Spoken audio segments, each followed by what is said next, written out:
Hi, folks. Lou here, and I'm going to talk once again about reconnaissance. I know I've talked about it in various videos, but this time I want to be maybe a little more comprehensive in light of what's happening in the Russo-Ukraine war. Over time, it has become easier to find the enemy in warfare. Now, in early warfare, the ancients, generals often neglected to send out scouts at all. And that's how the Romans got ambushed at Lake Trasimene by Hannibal. An entire army lying in wait for ambush, and the Romans didn't know. Duh. In medieval times, one of the advantages of castles was that they were tall, and so you could see a great distance from a tower of a castle, the castle usually being built on a mound or hill to begin with. So the castles not only were good for defense, but they were good for reconnaissance, short reconnaissance. And we get finally to the era when we began to have aerial reconnaissance, originally from hot air balloons, but nonetheless much better than anything that went before. Later yet, we had radio interception and breaking enemy codes, which is a form of reconnaissance, really. Excuse me, it's a form of information gathering, and reconnaissance is information gathering. And now we have satellites.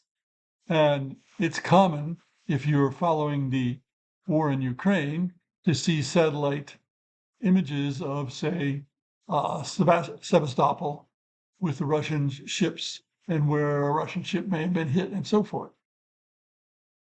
And those satellite views are available to civilians, although probably the military has higher resolution shots than you can get as a civilian.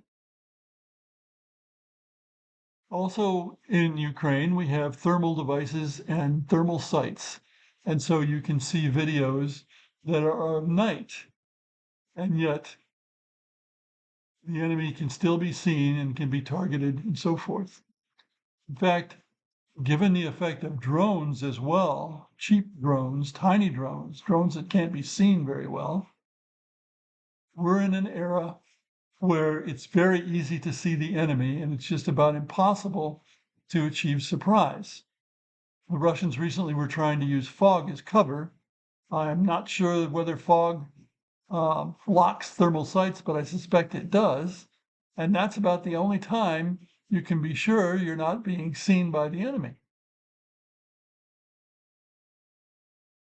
Cheap precision is available to most anyone, anytime except in the fog, because you can have that cheap drone sighting an enemy.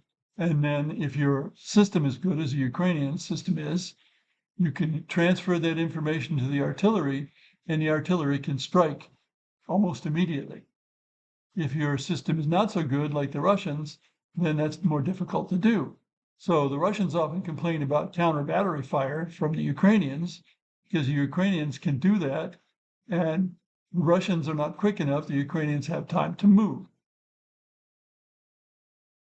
This is all about artillery spotting, but artillery spotting is very important in what is mostly an artillery war.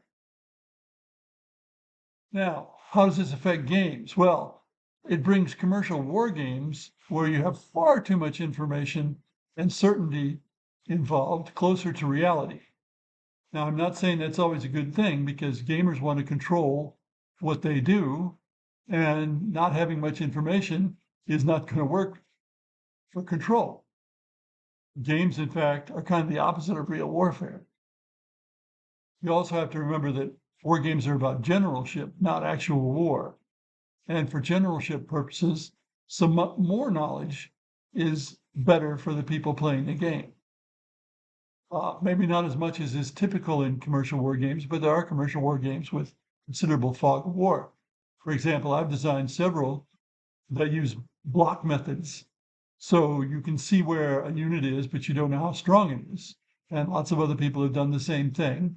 And that's one way to introduce the uncertainty back into the game. Well, I think that's all I need to say about reconnaissance. Thanks for listening.